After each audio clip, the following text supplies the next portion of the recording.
A wannan tasha ta Abdul TV, kuma a wannan bidiyo mun zo muku da wani zaɓi guda biyu wanda idan kuka biyo mu daga farkon wannan bidiyo har zuwa ƙarshe za ku ji bayanai akan zaɓin, sannan kuma za ku zaɓi wanda kuka ga ya fi burge ku a cikin wannan sallah da aka yi ta babbar sallah cikin manya-manyan jaruman Kannywood guda biyu, wato Ali Nuhu Muhammad da kuma Adamu A Zango.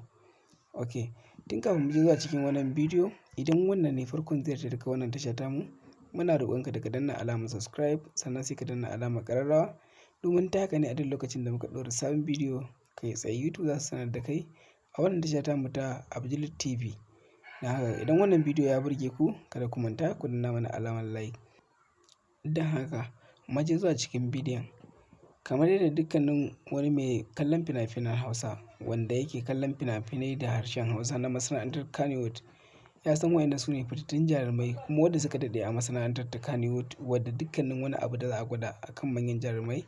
ana gwada shi ne akan waɗannan jarumai na masana'antar Kannywood guda biyu, wato Adam A Zango da kuma Ali Nuhu, wanda shi ne dalilin nisa muka gwada muku wankansu misali na wannan sallah kenan.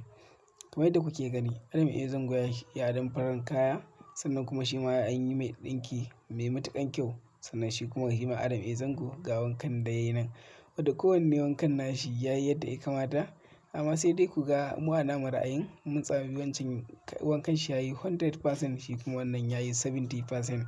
To kamar yadda kuke gani, wannan ba son kai ba ne, kuma sannan kowa yana da zaɓin shi, kowa yana da ra'ayin shi, wadda a cikinsu kowanne za mu ɗan sassaka muku wasu hotuna nasu na wani sauran wankan wanda suka yi, wani na manyan kaya wani kuma ba na manyan kaya ba, wadda za mu ɗaɗɗora muku akan wannan bidiyo za ku gani. Sai ku kalla ku yi amfani da wa'yancan ɗin da kuma wannan domin ku zaɓi ra'ayinku, saboda ta haka ne kowa yana da ra'ayin shi. Ta haka ne idan kuka zaɓa kuma za ku bambance wa kanku, sannan kuma za ku san dalilin da ya sa muka ba wa wannan 70% wannan kuma 100% a cikin wannan wanka nasu kamar yadda kuke gani. So a cikin waɗancan za ka iya zaɓa ka ba wa Adam A Zango 100% ɗin, amma mu dai mun ba shi 70% a wannan. A sauran wancan wankan da muka kawo muku wanda za mu ɗaɗɗora muku hotunan shi kamar yadda kuke gani, mun sassaka muku akan sikirin akan wannan bidiyo. So sai ku yi amfani da su domin zaɓa wanda ya fi burge ku, domin mu dai mun riga da mun gama zaɓa a cikin waɗannan kenan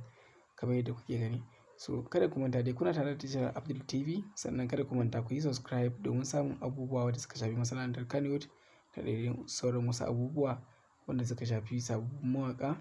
da sababbin labarai da abubuwa da dai dukkanin wasu abubuwa da suke faruwa wasu ƙasashe za mu dinga kawo muku a wannan tashar. Kada ku manta da yin like da subscribe a wannan tasha tamu. Mun gode.